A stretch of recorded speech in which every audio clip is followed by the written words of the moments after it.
குலதெய்வத்தை கனவில் கண்டால் கிடைக்கும் பலன்கள் என்ன என்று தெரியுமா? உங்கள் வாழ்க்கையில் குலதெய்வம் மிக முக்கிய பங்கு வகிக்கிறது.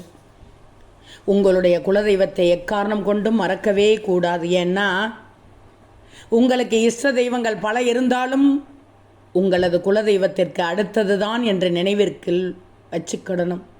எனவே குலதெய்வத்தையும் குலதெய்வ வழிபாட்டையும் ஒருபோதும் மறந்துவிடக்கூடாது. இந்த சூழலில் குலதெய்வம் உங்களுடைய கனவில் வந்தால் உங்கள் வீட்டில் சுப நிகழ்ச்சிகள் நடக்கப் போகிறது என்றுதான் அர்த்தம். அது மட்டும் இல்லாமல் தொழில் செய்பவர்கள் நல்ல முன்னேற்றத்தை காண்பார்கள். மேலும் சிறப்பான ஒன்று, நீங்கள் நினைத்த காரியம் அனைத்திலும் வெற்றி அடைந்து விடுவீர்கள். ஆனால் நீங்கள் உங்கள் குலதெய்வத்தை சரியாக வழிபாடு செய்யவில்லை என்றால் உங்கள் கனவில் குலதெய்வம் வரும் என்பதையும் நினைவில் வச்சுக்கொள்ளுங்கள். அது மட்டும் இல்லாமல் குலதெய்வ கோவில் கனவில் வந்தால் நீங்கள் மனதில் நினைத்த காரியம் நல்லபடியாக முடியும். தடைப்பட்ட காரியங்கள் நல்லபடியாக முடியும். வெளி வட்டாரத்தில் உங்களுடைய மதிப்பும் கௌரவமும் கூடும்.